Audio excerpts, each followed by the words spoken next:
O leo tau mai le tātou malo whaaloalungia. Ia, mo le tātou porkalame le hamo chats, mo le nea fiafi. Se tasi o te mali fo le tātou atunuu. Ia, lau iloa le musika. Ia, leo whaftai leo maua lewa noa. Ia, tātou te whailoa i le tātou ofisa. Ia, tal noa foi, whasoa. Ia, ilana ia o langa wha le musika. Ia, maise nisi o tā penanga. Ua saunia tuai mo lumanai. Fi whailo atu leo whatasi mai le sunga ia Lee Falava'au. Samoan music artist Lee Falava'au is joining us in studio to talk about his musical career, his influences, and what's next on the horizon for his music release schedule. Joining us live here in studio all the way from Samoa by way of Otara in this current season.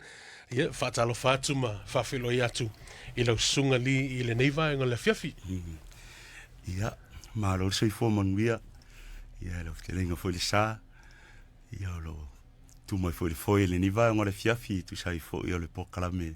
Ma sani fōi ia o mai mo whaafonga fōi le tātou atunu. Whaftai e le anga le o le atua. Ia, mo le neiva noa whaauro. I le au mau mwhaiona. Mawai ta whaasoa I fōi ia ma. Whaftai fo I lau sunga mo le nei eva noa. Ian whai fo iona, wala uri ai fo ilo ni tangata e. Ian whai fo iona, awai lau por kalami ni fiafi whatalu whātulu pa ia male malo tātou atunu. Pa ia sām whai ngāna leo I se whamatalanga. Ia nei, sasi se whamatalanga o na aveale malapi o le awauna. Ai, whawhiloa I atu, malo sei fo manuia, malo ngā lue le ni aso. Ai, sili ai e whaftai, ia ma whawhiloa I atu I le mai mo whaafonga mai fo ia le au sa le vi o loo te talo I taimi uma mo tātou ia le nei fo I vai taimi o whaingta ia whatau whatu lea pe o nei sa unola usunga le fiafi malo tātou tau whaifa malo le nei vaenga le fiafi malo le folau malo le pale malo fo le tau ata I lo sunga I le nei le ngata le nei aso le nei vai aso I whiau mtiute ia whaftai le o maua le tā wanoa ia o te loa o stasi nei o whatanoanga o lewa na o whataritali ia look forward mai ai ia viele tua leo o maua le tātou o wanoa ia tātou tu whenua e malau sunga I nea fiafi ai tātele I se atu I le tā whatanoanga ia peona iai I tātou malo o malawa e ngā solo mai le tātou porkalame e mua na tu atu le wanoa tu atu le wanoa e lau sunga li ia e whailoa foi a wān whaafonga tāpua I le tātou tunu ia po ai oi vai ane upa ia mo mamalu ia o fele nuu ia po fioanga e te sauma iai ia mavaenga tā uuma ia aile I tatele I alo atu multa whaasol ne fiafi malengang whaalo alo ia whaaftai tele leo sunga ia o lo wingoa o li whaalawa au o te sauma le fioanga o si whanga I whalalatai ia malalo malawa I savai ia Pio, tali atu le tu sa I le whaafsili. Malo whaaftai. Lo sunga li o ina ua so tai mai le tau management foi le ta whatanoanga. Ai whetau ia po le vai so number vai atu ai matele so tai. Ma le tau management team. Sa o mata ai mo whalongolongo I stasio whatunga. Ia manisi foi o whatunga lo longo lo YouTube. I la ua uvawa ai atu, e le fau le tāleni le musika I ate oi,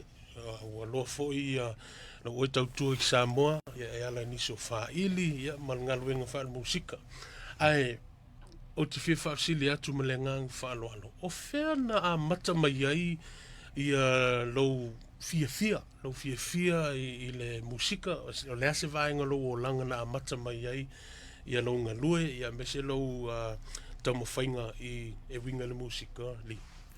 Ia whaftai lava mal whafsiri le sa. Ia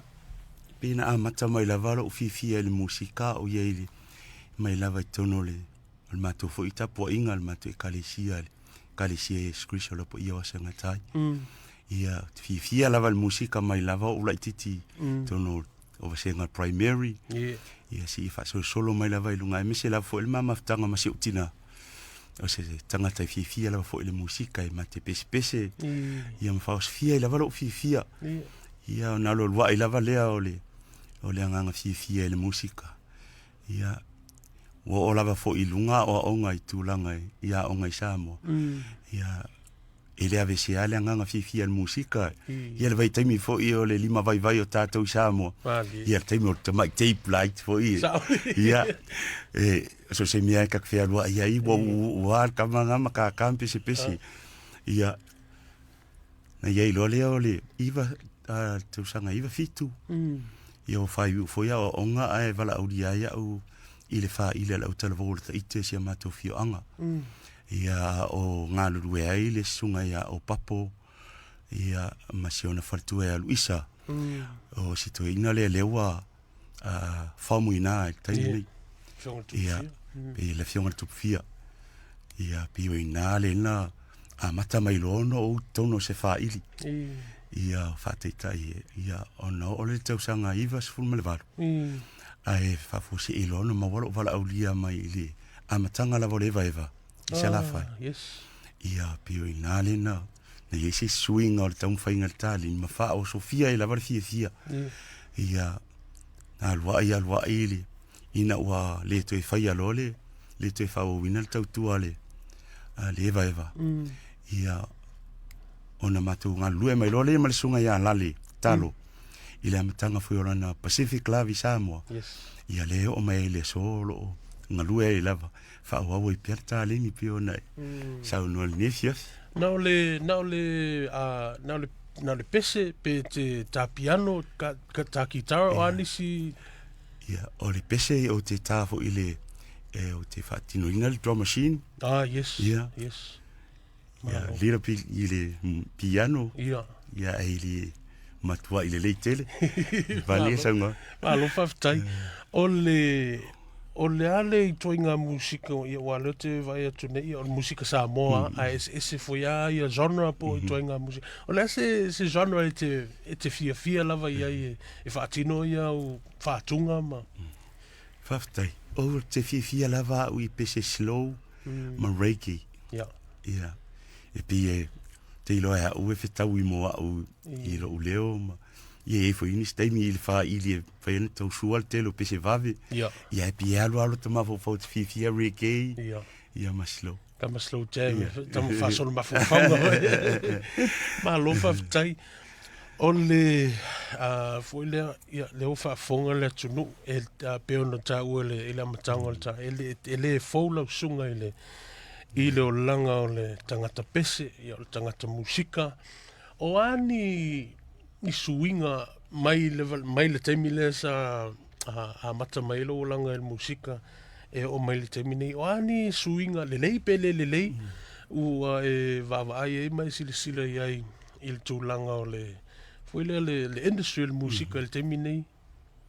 ia faftai tele mo fafsili ia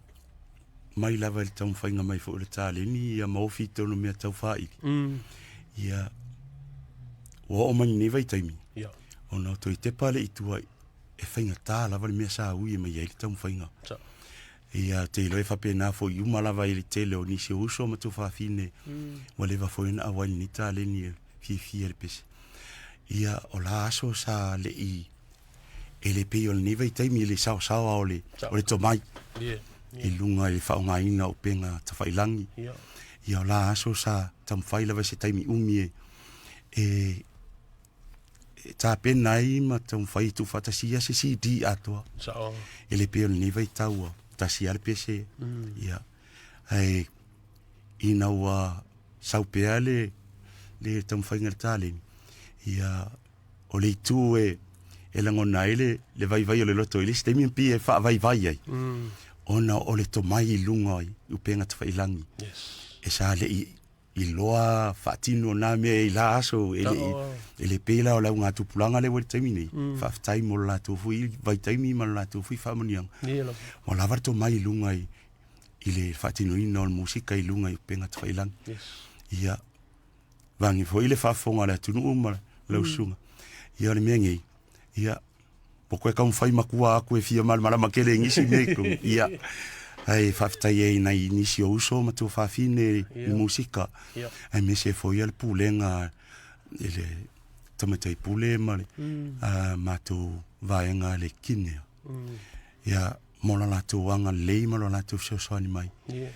Ia pio na yele ni avanoa fafo se iwa toe o mai I Aotearoa. Ua o se famnianga tele lea.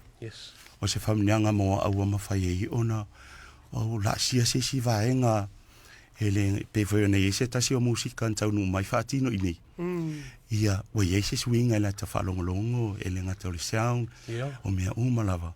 Ia o fa Sofia I piale le naue e fa waurita le. Ona ele ngata o le leiman matautia fo il tomai ona yuso le nei per sunga ya ese mamon o matonga lue fatasi ai misi o le lango sua mal fa si awana yuso tu fa fine musika lo matu filo ai nei manga le pusa we fa wa o le memon e o tele musika sa tau tustusima fai to ilalo a tai to mafufonga pele manga ia pe a fai ku yo ai longa fi ai se ia fa kainga yuso mo ko fi o mako filo ai e lu I mai aka I ka fa malo si mai ki ngan ma o le me lo ke ngo fo yo ko ai piki au ka ko mani ia pe ole nganga fi le ia o se tu le lei ila aso ia sa ta ma fai lava e tustusi pese fia I atoa le siti o nam failong ai o le tu le ia o le tau tu le inga e uma fai siti ko ya le ku le le ku le solo le pela o le famnianga le wele ni vai tau ta si ale pese pe a lua ku ilunga le se ka wa le ku le siti o le famuni o le fafkainga le ile makango fie o le famnianga le o ye ilingi ia nga kupulanga ai o le ku le ia mo a ulingi vai kai ia nga o le lava o le loa ma to mai lunga I fatini ne I penga ta fai lang ia ke le pele al kupulanga lo I punga TikTok o le sia ma sia lava la ko mana mai ai fa ki ma vea limara o smo ia so ni a ka kopia kulaka ika o ia kelelo meselu ia e pio sa u talia tu le tu sai fo io fa fsili ni fia walo vor fa so o te fi fa fsili atu le I le what was I going to say io momona o le mafuta mai ia le sunga ia kini ai I malo fa malo atu le se kini ia mala tolo o moli mai lo faanga malo sunga o le fafsili awa le mai tau atu I lau saunoanga ia stasio vaenga tau o le ngalwenga ia o le tusiaina ia o le tusina o pese o upu o ani I guess o ani mata upu poni themes wale mai tau atu ia o le tfifia le slow jam o le fatuina o pese I tu lango le ngangana ma upu se tasilo vaenga ta ua lava o le ani mata upu poni themes mani e te fia lava e fatu ai mafufonga o pese pe a o nei na e sao fai nei e tusi se pese o le ase vaenga mua e tau elo mafufau po ia le la tusi sa ula pese o lofa ia po se pese faleanganga o ani ni tau pu fia lava et ia faftai ia pi o le mea masani lava pi o le theme pito sili lava na tele ai mafufonga manatu te ilo fo I fa pena se ngona ila sunga ia me se foi ole fa fonga mai oni si foi o swa musika ia ole tulanga I mea tau tamaita I maftanga ia ai pe alwa lo ma fo fa wa ia ila fai musika o te fai musika e winga I se me e umi ona fi ta te pio tono ainga tono ainga ne pena ia ia le sio o maftanga fa le uso ia e pia nga ia lo fai musika ia e mo ila va te ia e fai musika I me tau maftanga ia ai e pia nga ia lo mafo fau ke fai musika I me ia e yelong ka ua tono ainga a mi se foi o fai nga maftanga mauso ma ia pie fa pena se tamu fai ngā le ia tamu fai e O te loa to tele o ta a misi tātou ia lo o nafa male tu sina o pese me tau ngangana a whau pele tu langa le ngangana sa moa o te loa moa uia e ia tangata foile au te e umolona tusi se pese ia pe o te alua ia po se anko ia po sisi foile e matua ia te au ia whaingane anko kang siaki aku po whasau ngenga i mea is there someone for you like that e sisi te masani o luluf so tai so soani fo i le tusi e no pese ia ma al vaenga le to teu nisi o mafufonga ia pe e sisi fa pena i lo ia fa fitai tai tele lava pe a fo na mali ele o saunanga sa le ia e fa pena fo ia pe no ta o fo te mi o te e toi feo a ka ika e pe ta wona o ye se tangata e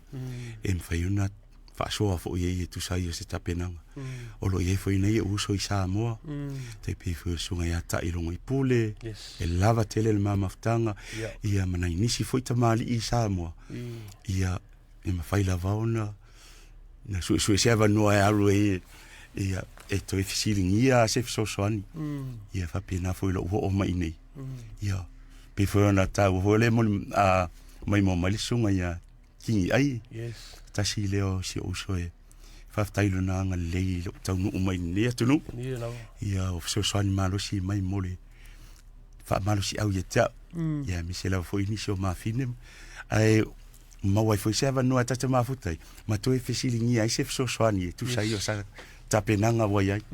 pio na sau no alo ole ile tele o tau sanga ia mese neva i tau taluna e ngalue nga wha musika pespesenga o anilu i tau o anilu le wo umana e wha soa mai tūlanga o le vave o le alu o le teknolosi ile neva i tau i tal fau le wo iai o ani lu i tau ia mani le sona taua sa mauaina mai la tau sanga ia mani vai tau ua foi le o sosoani lo woe tupu ai tono le o le musika faftai mo le fafsiri o se taua tele foi le tūlanga le wa sau no ye wa o au ye tele o taimi o te mawhau mai maue pe ana o ta ite o stanga te lele tu si pese lava so se tu lava o le ai mawhaina whaatino ai e pi halu alo ta mawhau i musika i whaupunga tu ina yaso ia e tinale leva ia tu lo fo i la fiafi ke o la mai a ua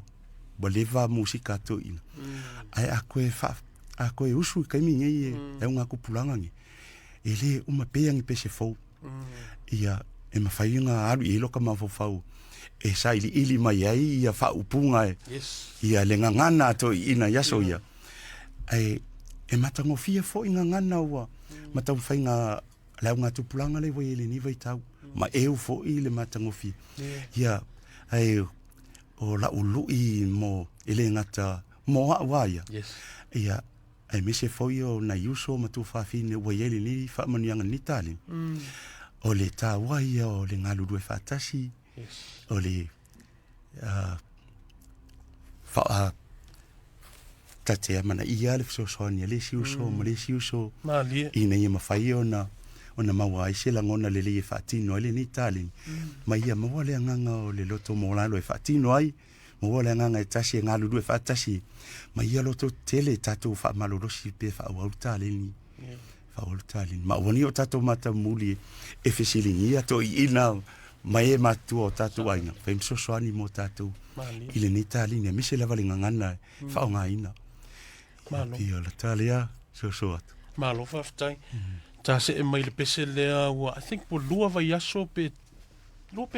talu le out pese fole alo sunga sau kisi se tasi pe mawhai ona e wha so wai sau mai ale le title le pese le nganga ai fitu atu ale wanoa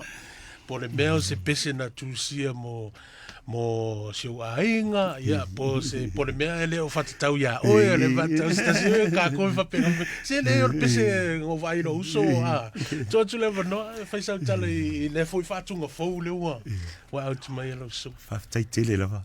ia o le ni pese o te loa lau si le fia fo le tele sa fatino mai fo isa suina ni si uso pio na yele tali o le pese le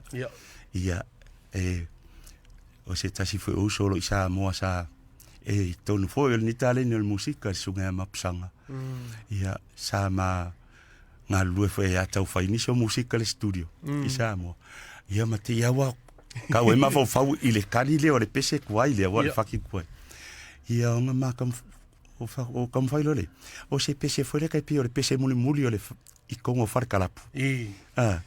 o le la alu o le la alu ka nga kale kuli maka I lau va ai o alu le po polonga ai ia pio pio fai mais ko iga ia pese e ku le vai kele e ha ko e nga mo ka uma ia e le fa pio se me nga kupu ia ai a kongo e ka u fo I mo ngisi fo I e vanga mangisi mafkan o le la alu ka nga kala umar po ka lo sia ko e sauka ia o se kisi fo ia se fusi vai se a se ngu mela fo isi la mela ma lo fa fetai Stadium tai na tu lea ole tatou pese lea le pese fou lea le sunga ia li fa lava au lau fa fonga sa moa pe ona fa tau le amatanga ta fa tanong fa ftai o maol tatou avanoa fia foi awa pe ona sa no ia se maua ni avanoa matou te fa so ai ia matou te tan malo I foi ni ini malo mai Samoa mai se ia na yuso matu fa fine o lo nga lue I le musika mo le anga I luma I lau oi sila I le luma nai ia o lau oi fo launga fa le musika le watele nai pese ia wa lunga le o asongi ka ulo se lau oi lunga ia le YouTube ma le Facebook ma le o ani fufuanga o ani tapenanga mo le luma nai it could be mo le fai ungol tausanga mo nei masina la savalia ia po le 5 pe se fulu tausanga nga I lumanai o la so va ai mamau mo so sila ini vaenga lo o finangalo ia mo le fa wa wina ia male ati ai no lo oe musika le nei vai tau ali ia fa tai tele mo le fa sil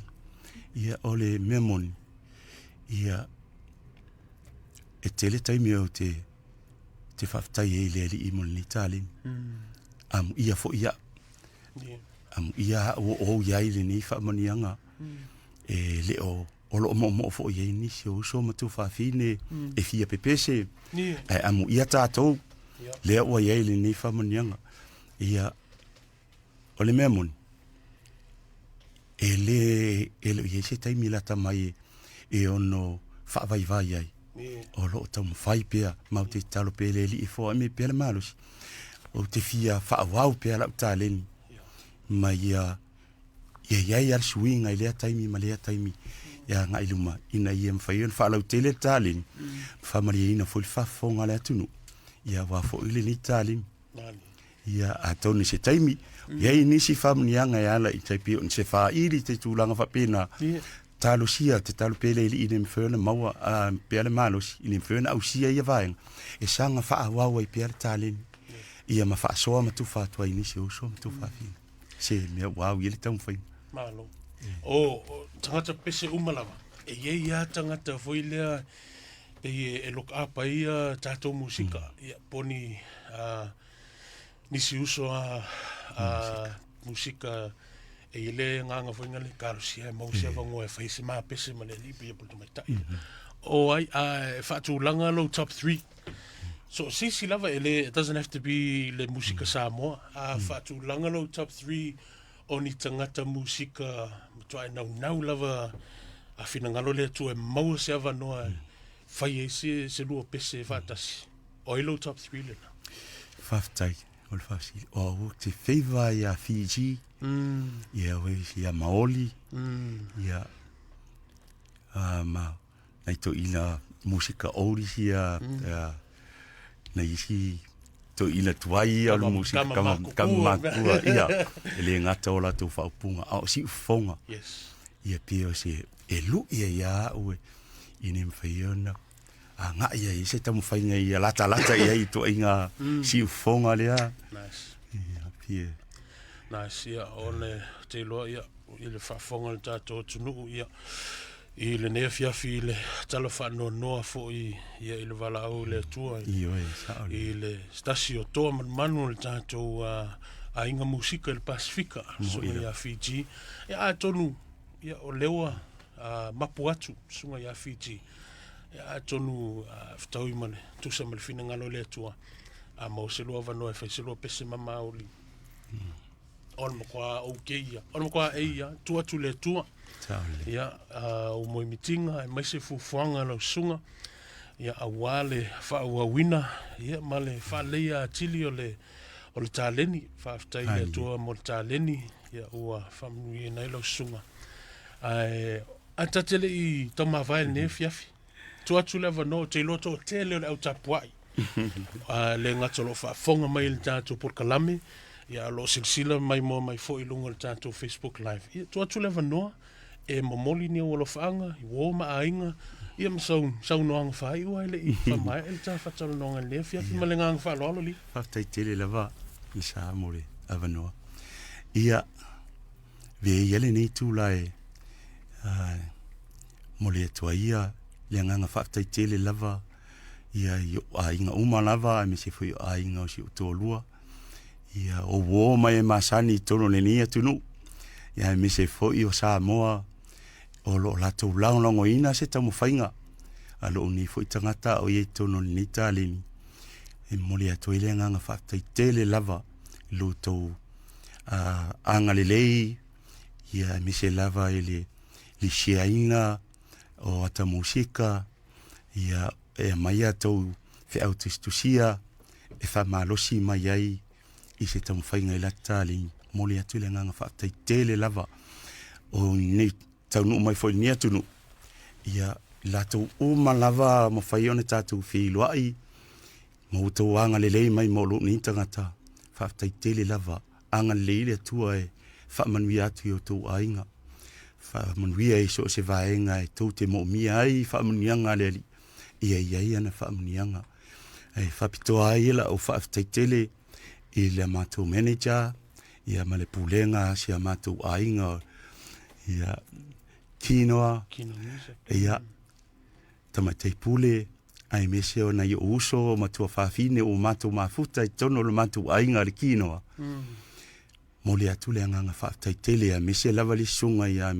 ese mal sunga ia moni ia ile la fo ipito la au i mfai ena fa la utele atu ia mato taleni a mese fo i se tau mfainga lo ni tangata vai na ole atu ai so si e famnianga fa maniatu tamatei pule ala matu ainga kinoa